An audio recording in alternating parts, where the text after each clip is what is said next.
बाबे को नहीं पढ़ा ये नहीं लगेगा आपको, ठीक है, ध्यान रख लीजिएगा। एक और बहुत अच्छा आदमी है जिसका नाम ये है, नाम कौन सा है? स्वामी लालगिरी। एक तो लालदास जी है, एक लालगिरी जी है, ठीक है, ध्यान रख लीजिएगा। लालदास जी तो आपके आएंगे वो ईस्टर्न राजस्थान में आएंगे। ये इस तरह से अगर मैं नक्शा बनाऊं आपके, तो इधर वाले भाग में तो लालदास जी है, और इधर वाले भाग में जो आएंगे वो आपके ये कौन से भैया आपके? लालगिरी है, ठीक है, ध्यान रख लीजिएगा। अब हुआ क्या है, बहुत आसान सी चीजें हुई है और कुछ ज्यादा हुआ नहीं है। ये स्वामी लालगिरी महाराज है, जन्म हुआ वो इसमें एक गांव है, सुलखिया गांव है, इसमें आपके जन्म हुआ। स्पेशली रहे वो कहां पर रहे? आपके चूरू में रहे, ठीक है।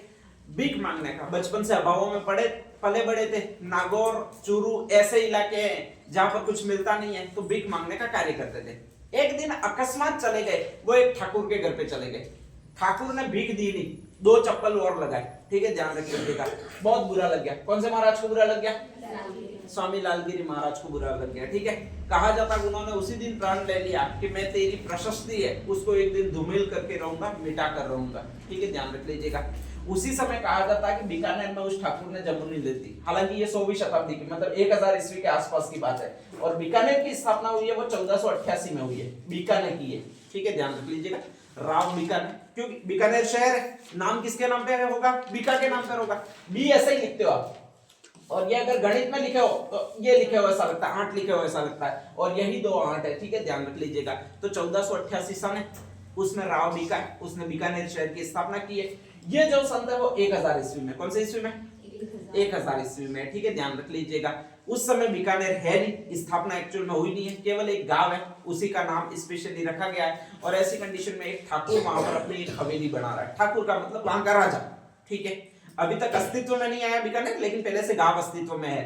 वहां पर अपनी एक प्रसिद्ध हवेली बना रहा है, और उस पर खुन्नस खाए हुए, वो कौन खाए हुए भैया आपके? स्वामी लालगिरी। इतनी शानदार बढ़िया हवेली बनाई है जितना ताजमहल है। वो सोच रहा है अपन घर इसीलिए बनाते हैं कि लोग देखेंगे और वाहवाही करेंगे, ठीक है, कि क्या शानदार घर बनाया है। वास्तव में इसके जैसा घर किसी का नहीं है, ठीक है, ध्यान रख लीजिएगा। तो लाखों करोड़ों रुपया लगा के उन्होंने घर बनाया, और घर ऐसा बनाया ताजमहल ऐसा, ठीक है। नागौर का संगमरमर का मकराना का संगमरमर का भी मकराना हो जाता है, तो ठीक है। तो मकराना का संगमरमर जो पत्थर है वो उस घर में लगाया हुआ है, और एक ही इच्छा है कि सारे लोग जो है वो मेरा घर देखें और मेरे घर की तारीफ करें, ठीक है, ध्यान रख लीजिएगा। और उसमें खुन्नस खाया हुआ है वो ये भाई है, कौन भाई है? स्वामी लालगिरी महाराज, ठीक है। एक तरफ आपके घर बनाया हुआ है, लोग घर देखने भी आ रहे हैं और तारीफ भी कर रहे हैं, लेकिन दिक्कत ये होती है कि इनको ये पसंद नहीं होता है, और उन्होंने पहले से ही प्रण लिया होता है कि तेरी सारी स्तुति है वो मैं धूल में मिलाकर रहूंगा, ठीक है। तो कहा जाता है कि उसके सामने अपना डेरा लगा देते हैं और उसके सामने नंगे होकर खड़े रह जाते हैं। आसान कंसेप्ट है। लोग जो गुजरेंगे वो अब किसको देखेंगे? ये लोग किसको देखेंगे भैया आपके? स्वामी लालगिरी को देखना ही भूल गए। वो किसको देखना भूल गए भैया आपके? घर को देखना ही भूल गए। अब ऐसी कंडीशन में कहा जाता है कि वहां पर सारे लोग जो जा रहे हैं वो स्वामी लालगिरी महाराज को देख रहे हैं। स्वामी लालगिरी महाराज ने एक पत्थर रख रखा है, उस पत्थर पर नारियल वगैरह चढ़ा रहे, चढ़ावा घर को लोग देखने आ रहे हैं। लोग तो ज्यादा ही आ रहे हैं स्पेशली, ठीक है, और ज्यादा ही आ रहे हैं तो वो घर को नहीं देखकर स्वामी लालगिरी महाराज को देख रहे हैं, पोगे लगी रहे, ठीक है, और निरंतर उनकी आव में बढ़ोतरी भी हो रही है, ठीक है, ध्यान रख लीजिएगा। वो ठाकुर खुन्नस खाए हुए बैठा हुआ है, साला मैंने लाखों करोड़ रुपए लगा दिए, साला आप कोई प्रशंसा ही नहीं कर रहा है, ठीक है। सारे भी आते हैं, वो डेरे पर ही सीधे चले जाते हैं आपके, स्पेशली के एक बहुत अच्छा संत है लालगिरी महाराज है यूं करके। तो इन्होंने कहा जाता है कि इस तरह से एक अलग ही स्तुति की, और इसका कारण रहा कि इन्होंने एक अलग संप्रदाय चला दिया, जिसको कौन सा संप्रदाय कहा जाता है? अलकिया संप्रदाय। वेस्टर्न राजस्थान में अगर नंगा रहने का 16वीं शताब्दी में कोई संप्रदाय चला है तो वो यही चला है। कौन सा संप्रदाय चला भी आपके? अलकिया संप्रदाय। थक हार कर कहा जाता है कि वो ठाकुर थक गया, कई बार पेशकश की भाई आप यहाँ से चले जाओ, लेकिन वो अपमान इनको याद रहा, तो वो कहे नहीं जाऊंगा, यहीं पर बैठूंगा मैं, ठीक है। उसने कहा भाई मैं कपड़े दे देता हूँ, कपड़े पहन लो, वो बोले नहीं नंगा ही बैठूंगा, यहीं पर बैठूंगा, तेरे घर के सामने ही बैठूंगा, ठीक है, ध्यान रख लीजिएगा। जिद पकड़ी हुई है पूरे बाबा ने, और किसी तरह से वो जा ही नहीं रहे। अब ऐसी कंडीशन में ठाकुर बहुत जबरदस्त परेशान हुआ है, ठीक है, और ठाकुर परेशान हुआ है तो सोच रहा है कैसे मैं इनको भगाऊं, ठीक है। ठाकुर ने एक प्लान बनाया, और प्लान यही बनाया कि मैं एक काम करता हूँ, सभी को तीर्थ यात्रा पर ले जाता हूँ, एक गाड़ी करता, अनीता माया ट्रैवल्स ठीक है। और कहा जाता है कि गाड़ी बुक करके सारे गांव के लोगों को तीरथ ले जाता है। सारे गांव के लोगों से कहता है कि महाराज हम तीरथ जा रहे हैं, तपे में जून का महीना है, कितनी गर्मी आप सहन करोगे बिना कपड़ों के, तो एक बार आ जाओ हिमालय वगैरह में या फिर कहीं और अपन तीरथ घूम के आ जाते हैं और फिर वापस आ जाएंगे, वापस आप बैठ जाना। वो बेचारे इन षड्यंत्रों को समझ नहीं पाए। किसके षड्यंत्रों को समझ नहीं पाए भाई? अपने बीकानेर नरेश के। कौन समझ नहीं पाए? लालगिरी। गाड़ी पे बैठ गए, ठीक है। राजा हरामखोर है, वो गड़ता जी जयपुर ले गया। कहां पर ले गया? गड़ता जी जयपुर ले गया, ठीक है। गड़ता स्थान है, वहां पर बंदर बहुत है, वांदरे बहुत है, आपके ध्यान रख लीजिएगा। कभी भी जाओ तो ऐसे ले तू यूं मत करना, वरना ऊपर पड़ते हैं खतरनाक रूप से। गड़ता जी खतरनाक स्थान है आपके। इसको स्पेशली मंकी वैली कहा जाता है। कौन सी वैली कहा जाता है? Monkey valley. मंकी वैली का मतलब बंदरों की घाटी, ठीक है।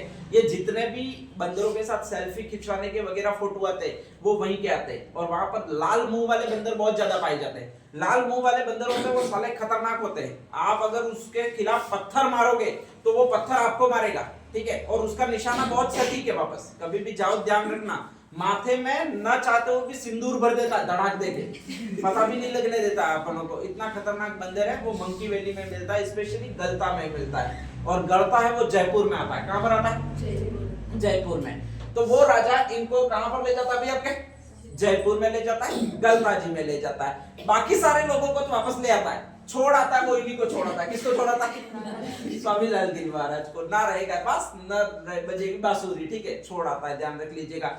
इनके पास जीपीएस लोकेशन भी नहीं था, नहीं तो ढूंढते ढूंढते वापस आ जाते भाई मैं कहां खड़ा था, ठीक है। तो वापस कभी आ ही नहीं पाते और इनकी अंतिम मृत्यु हो जाती है वो यहीं पर हो जाती है। कहां पर हो जाती है? अभी आपके गड़ता जी जयपुर में हो जाती है। किसकी मृत्यु हो जाती है? लालगिरी की, ठीक है। वहां पर ये शोक गीत लिखते हैं। कौन से गीत लिखते हैं? शोक गीत, याद करते हुए कि मैं वहां पर था, वहां से कहां आ गया ये पता नहीं है, ठीक है। लेकिन अब यहाँ पर वो राजा छोड़ गया है। इसी को कहा जाता है लालगिरी जी के कुंडलीय। क्या कहा जाता है?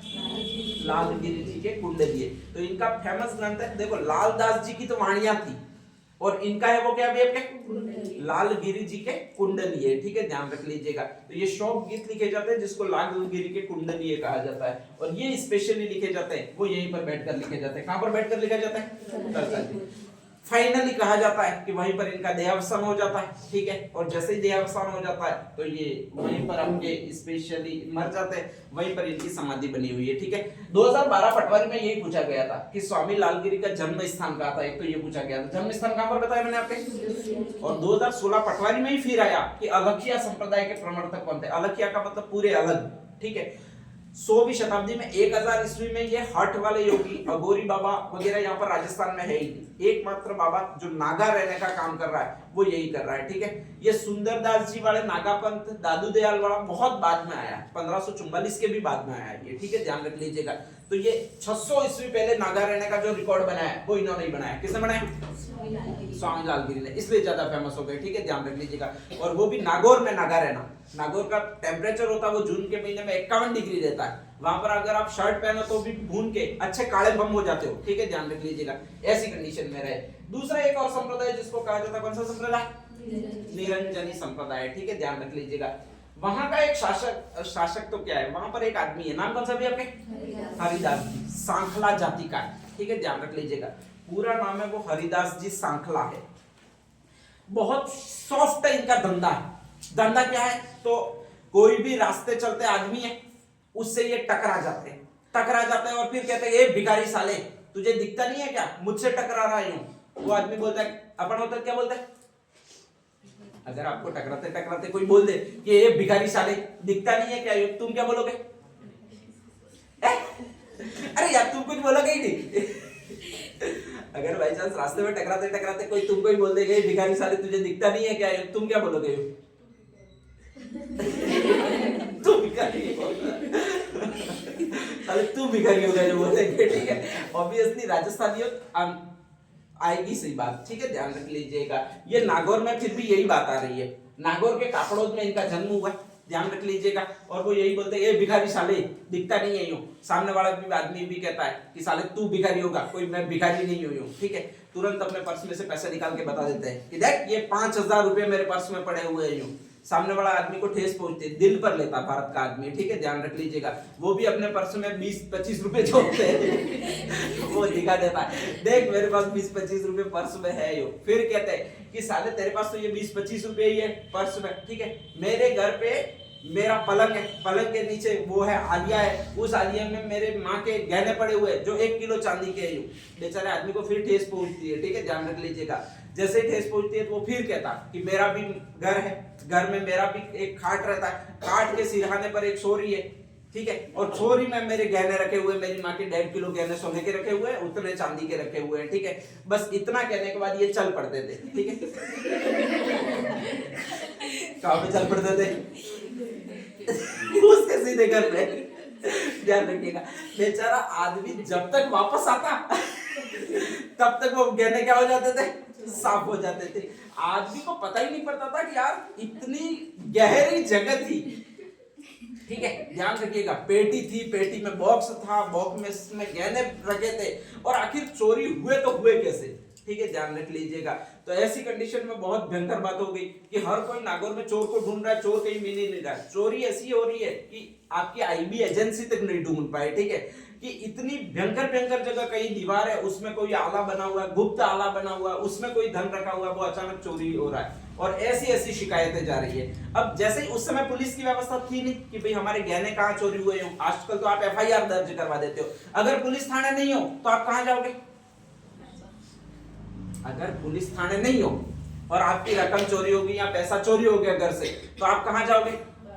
वापसी के पास। Very good. देखो मैंने कहा राजस्थान ही है, अपने बात आई जाती है, नागौर में होती है तो भी, तो सारे लोग होते हैं वो वापसी के पास जा रहे हैं, ठीक है। और उस समय वेस्टर्न राजस्थान में सबसे बड़ा वापसी चल रहा होता है, वही चल रहा होता है जो जसनाथ जी और जाम्बो जी का गुरु है, नाम क्या है? गोरखनाथ जी, ठीक है, ध्यान रख लीजिएगा। तो बहुत खतरनाक तरीके से चल रहा होता है, गोरखनाथ चल रहा होता है। सारे लोग जाते हैं वो गोरखनाथ जी के पास जाते हैं और वो बताते हैं कि हमारे यहाँ पर चोरी होगी, वापसी धन कहाँ दिख रहा है, वापसी कहाँ देख ले धन, ऐसे अचानक, ठीक है। तो वापसी कहते हैं आखिर हुआ क्या था? हुआ कुछ नहीं था, घर से मैं निकला था और वहां पर धन इतना गुप्त था, फिर भी चोरी हो गया। उन वापसी को भी नहीं समझ में आ रहा है साला हो क्या रहा है, ठीक है, ध्यान रख लीजिएगा। और ऐसी कंडीशन में वो सारे लोगों से दिनचर्या पूछ रहे हैं, अपनी अपनी दिनचर्या पूछ रहे, थोड़ा थोड़ा शक जा रहा है, वो इसी आदमी पर जा रहा है। किस पर जा रहा है भाई आपके? एक कॉमन इंसिडेंट उस दिन हुआ होता वो यही होता कि एक आदमी अज्ञात आया था, टकराया था, हमने उसको बताया था अब भावावेश में, ठीक है, और इसके बाद जब घर पे आकर देखा तो कुछ भी हमें मिला ही नहीं। गोरखनाथ जी को पता लग जाता है कहीं ना कहीं इसका कनेक्शन जुड़ा हुआ है, वो इसी आदमी से जुड़ा हुआ है। किस आदमी से जुड़ा हुआ है? हरिदास जी से, ठीक है। अच्छे सूट बूट वाले कपड़े पहनते हैं। नेक्स्ट आगे गोरखनाथ जी जाते हैं, पहले से ही प्लानिंग करके ये तो तैयार मिलता है वही टकराना होता है, वही टकरा के कहना होता है कि ये भिखारी साले देखता नहीं है क्या, और सामने से इनको भी वही जवाब देना होता है जो सामान्य तो लोग देते हैं। क्या देना पड़ता होता है अभी कि भिखारी तू होगा साले, ठीक है। और फिर नेक्स्ट आगे धन बताना होता है। इन्होंने भी बता दिया कि वहां पर मेरा एक घर है, ठीक है, और घर में धन रखा हुआ है, और जाकर आराम से वो व्यक्ति जाता, इससे पहले ही वहां पर जाकर सो गए। अचानक आना होता है, किसका आना होता है भाई आपके? हरिदास जी का आना होता है, ठीक है। लेकिन संयोग की जल्दबाजी में उस दिन निकलते हैं, बंदूक लाना भूल जाते हैं, ठीक है। और जैसे ही वो जाते हैं, घर के अंदर प्रवेश करते हैं, तो वो कहता है कि आपके स्पेशली कि जेब में हाथ डालता है, क्योंकि गोरखनाथ जी उठते हैं, जैसे ही जेब में हाथ डालता है तो बंदूक मिलती नहीं है। तो शॉक के कारण चिल्ला पड़ता है, अरे यार मैं तो बंदूक लाना क्या हुआ, भूल ही गया। गोरखनाथ जी पूरी प्लानिंग करके बैठे हुए होते हैं उस समय, ध्यान रख लीजिएगा, ठीक है। डायरेक्टली भाई किसी को कैप्चर करना तो उसके लिए प्लानिंग आवश्यक होती है। तो कहते हैं कि कोई बात नहीं बेटा, संत का वेश धारण किए होते हैं, कोई बात नहीं बेटा, तू लूट ले जा, मुझे तेज पर पूरा यकीन है, कल आकर तू बंदूक वापस मुझे दिखा जाना, लेकिन आज क्या कर ले, लूट ले जा, ठीक है। अब कभी कभी कोई बात, प्यार और भक्ति में दोनों चीजें ऐसी होती है, भले ही सामने वाली कुतराइयों के दे तो भी कभी कभी बात अपने दिल पे आ जाती है, और स्पेशली पसंद आ जाती है वो कि क्या मस्त आवाज में कुतराइयों बोला मुझे वही बात इनके साथ हो जाती है। किसके साथ हो जाती है? हरिदास जी के साथ। देखिए जैसे ही वो ये कहते हैं तो वो कहता है कितना भोला मानव है ये, और कितना भोला संत है, ठीक है, कि मुझे कह रहा है यार, इतना कोई विश्वास करने योग्य कैसे हो सकता है। और वो इसी के पास बैठ जाता है। किसके पास बैठ जाता है भाई आपके? गुरु गोरखनाथ के पास बैठ जाते हैं। गुरु गोरखनाथ लंबी लंबी फेंकने में माहिर होते हैं, डायरेक्ट कहते हैं तुम तो कलयुग के वाल्मीकि हो बेटा ध्यान रखिएगा। वो आदमी बेचारा पूरा पानी में उतर जाता है इतने में, तो क्या बात है, आते ही आते वापसीदत्त मुझे पहचान लिया कि मैं तो वाल्मीकि हूँ। वाल्मीकि का मतलब रामायण लिखने वाला हूँ, ठीक है। मैं तो एक पहले से ही संत लगा हुआ हूँ, मैं किस मार्ग पे चल पड़ा। और अचानक इनकी भक्ति जाग जाती है, इनकी भक्ति जाग जाती है तो धन को बांट देते, और धन को बांटते तो सीधा बनना होता है। क्या बनना होता है? अरे बाबा ही बनना होता है, और क्या बनना होता है, ठीक है, ध्यान रख लीजिएगा। तो ये स्पेशली बन जाते हैं, वो क्या बन जाते हैं भैया, आपके बाबा बन जाते हैं, ठीक है। तो इसीलिए इनको ऋषि वाल्मीकि कहा जाता है। बाद में कहा जाता है कि इसी नागौर में वो कापड़ोद नामक स्थान पर बैठते हैं, अपनी धूनी लगाते हैं, वहां पर लोग आते हैं, और वहां पर फिर कलयुग के वाल्मीकि थे, और वो एक राजा के वाल्मीकि थे, राजा राम। रामायण लिखी है वाल्मीकि ने, ठीक है। और इसी तरह एक ग्रंथ लिखते हैं जिसको कौन सा प्रकाश कहा जाता है भाई, आपके राज प्रकाश कहा जाता है। ये ग्रंथ पुस्तक मंत्र राज प्रकाश किसका है, ठीक है, ध्यान रख लीजिएगा। तो वो राजा पर लिखा गया ग्रंथ है, राम पर लिखाया गया ग्रंथ है, और इसीलिए एक शब्द आया, कौन सा शब्द आया अभी आपके, राज। तो मंत्र राज प्रकाश है, वो इन्हीं का ग्रंथ है, ठीक है, ध्यान रख लीजिएगा। बाद में कहा जाता है कि एक स्थान और है, याद रहे तो रख लेना, नहीं रहे तो कोई बात नहीं है, और उसका ये नाम है, नाम कौन सा भी आपके, गाढ़ा नामक स्थान है नागौर में, वहीं पर ये समाधि ग्रहण करते हैं और इनकी मृत्यु हो जाती है। तो इन्हीं का संप्रदाय चलाया होता है, वो ये संप्रदाय चलाया होता है। नाम कौन सा भी आपके, निरंजनी संप्रदाय, ठीक है, ध्यान रखिएगा। इसमें भी एक शब्द आएगा, इससे ही राज शब्द आएगा, और राज शब्द जुड़ा हुआ वो किससे जुड़ा हुआ है आपके, राम शब्द से जुड़ा हुआ है। 3-4 पॉइंट पूछेगा। एक तो लूट का कार्य करने वाले कौन से संत थे, ध्यान रख लीजिएगा। इनको दीक्षित किया था वो कौन से गुरु ने किया था, गोरखनाथ ने किया था। और नेक्स्ट इनको उपनाम दिया गया है, वो क्या दिया गया भाई आपके, कलयुग का ऋषि वाल्मीकि, ठीक है। वो किसको कहा जाता है आपके, हरिदास जी को कहा जाता है, ठीक है। तो नेक्स्ट हेडिंग डालिए, पहले कौन सा लिखोगे, कौन सा